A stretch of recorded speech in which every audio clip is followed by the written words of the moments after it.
Hari ini banyak yang senang ya, karena kan portonya sudah mulai menghijau, minusnya mulai berkurang. Tak terkecuali porto saya ya.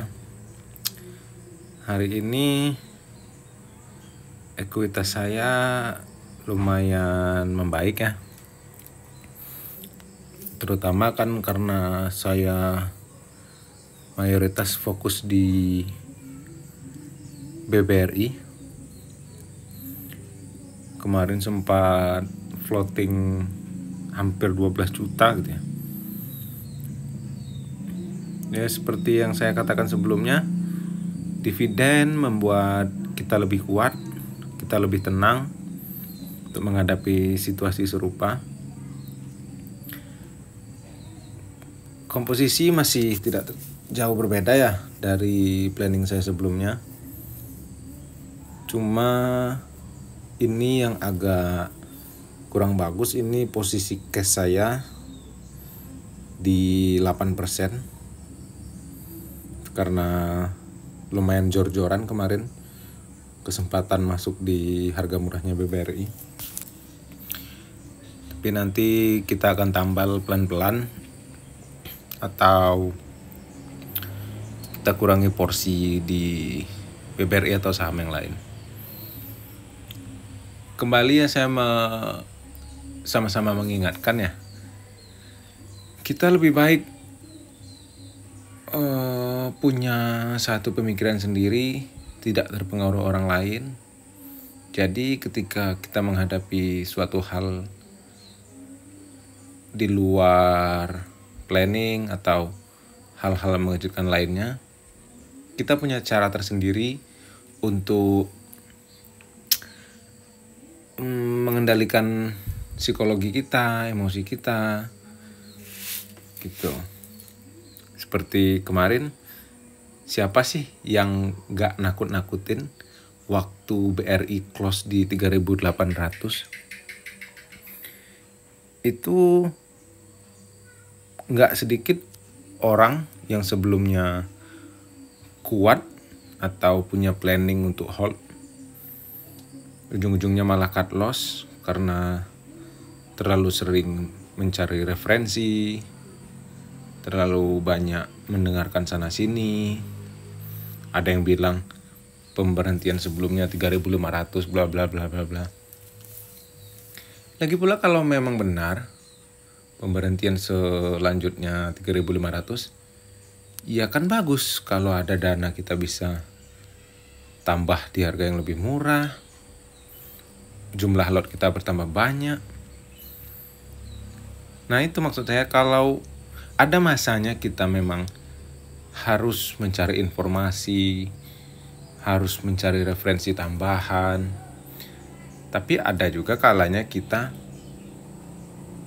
tutup mata atau seperti kemarin, semisal Anda tidak memiliki cash untuk average down atau menambah muatan dikala BBRI minus sebegitu jauh.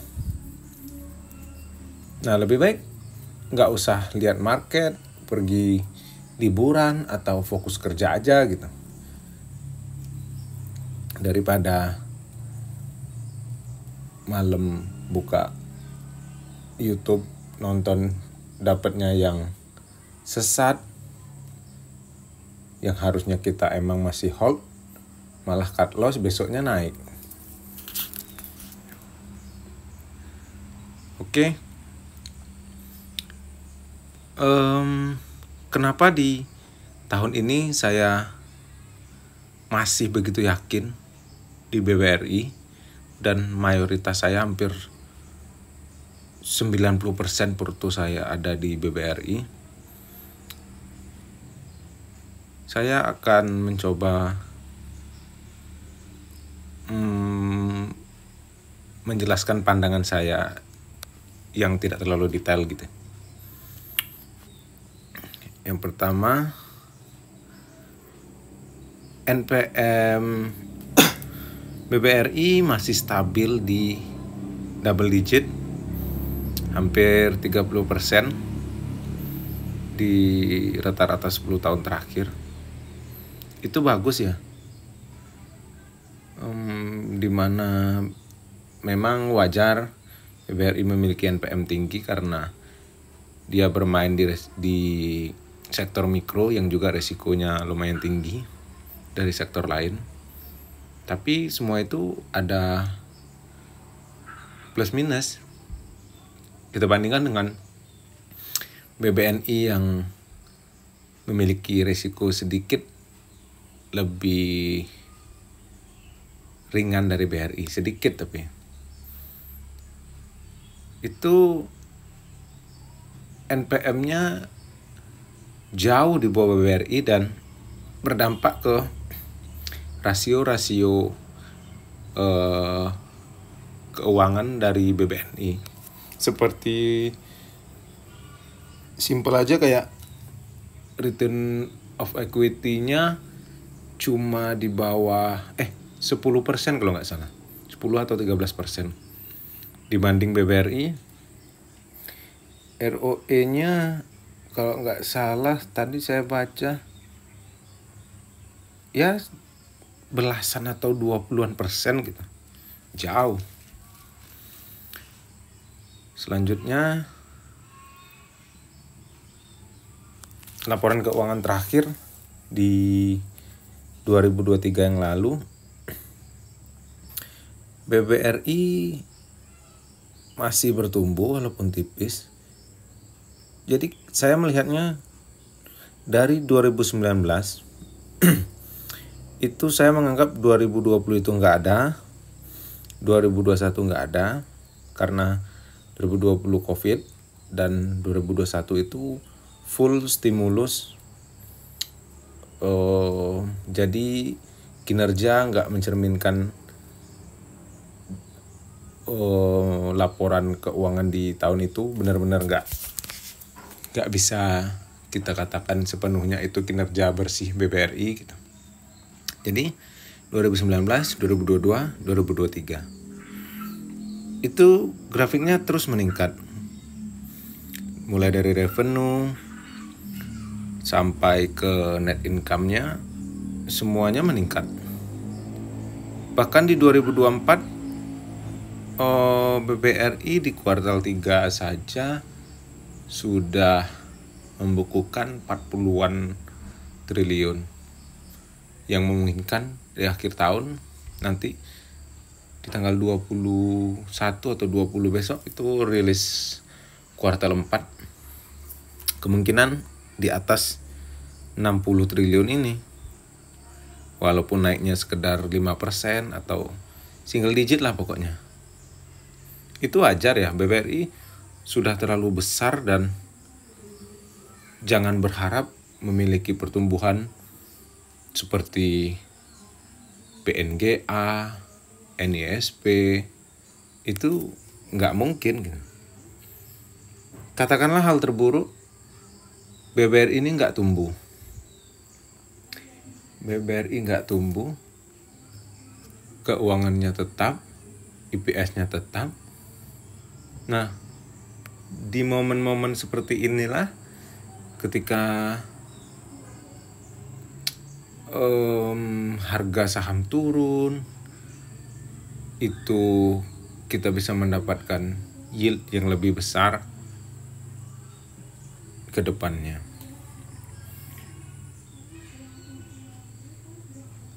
Selanjutnya,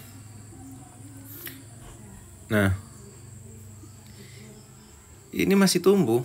Coba kita lihat yang 60 triliun tadi di IPS 396 tahun 2023 membagikan dividen dengan yield sekitar 5-6% kalau itu ya, di harga rata-rata 2023 itu harganya tinggi tuh kalau nggak salah, hampir 6.000, 5.000, 6.000 gitu. Nah di 2024 naik sekitar nggak sampai 5% ya. dengan harga saham yang lebih rendah, tentunya dividen yield yang diterima lebih tinggi. Dan diproyeksikan 2025 pertumbuhan BBRI sedikit lebih baik ya dibandingkan 2023 ke 2024 dengan IPS 423. Ya, semoga semua yang direncanakan manajemen berjalan lancar, keadaan ekonomi Indonesia juga lebih baik. Kita pemegang saham ikut merasakan kemajuan ekonomi bangsa ini, gak cuman sekedar jadi penonton ya. Lalu valuasi hari ini itu terendah dari nomor 2 terendah dari 10 tahun terakhir. Hanya lebih rendah itu COVID ya. Itu kalau saya memang menganggap 2020 itu nggak pernah saya hitung gitu, karena nggak bisa jadi perbandingan. Itu hal di luar dugaan gitu. Jadi mulai dari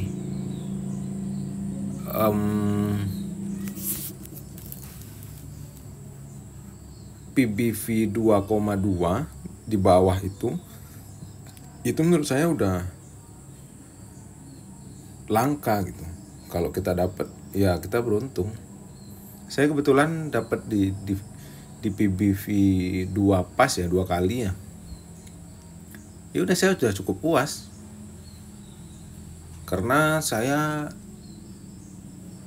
berpikirnya jangka panjang ya, bukan untuk swing atau trading begitu. Jadi saya juga nggak terlalu mengharapkan PBV-nya balik ke 2,5 dalam waktu dekat juga enggak. Justru lebih lama di PBV 2 kali ini lebih bagus. Saya jadi punya kesempatan untuk menyisihkan sebagian penghasilan untuk membeli saham BRI lebih banyak lagi dengan menurunkan harga rata-rata saya. Justru sebenarnya itu harapan saya. Dengan kinerja yang masih tidak terganggu menjelang hal-hal tersebut, menjelang uang yang saya sisihkan saya belikan, saya tetap menerima dividen. Begitu juga pernya sedikit saja mendekati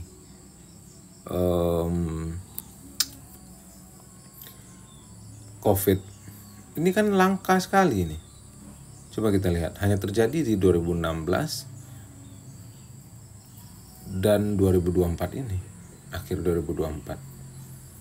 Belum tentu tahun depan ada hal seperti ini lagi. Begitu. Jadi manfaatkan segala peluang. Untuk saat ini saya hanya yakin kepada BRI. Bukan paling yakin sih. Semuanya bagus dan semuanya akan bangkit secara serentak. Cuma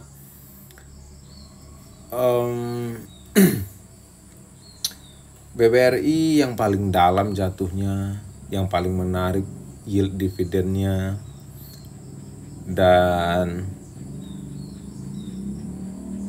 ya peluangnya lebih besar lah dibanding big bank lain. Kemarin juga hampir BNI itu lumayan menarik, tapi sayangnya nggak tembus 4.000. Kalau tembus 4.000 aja, saya bakal sikat itu BNI. Di atas 7% itu yieldnya, dengan DPR yang cuman hampir 50%.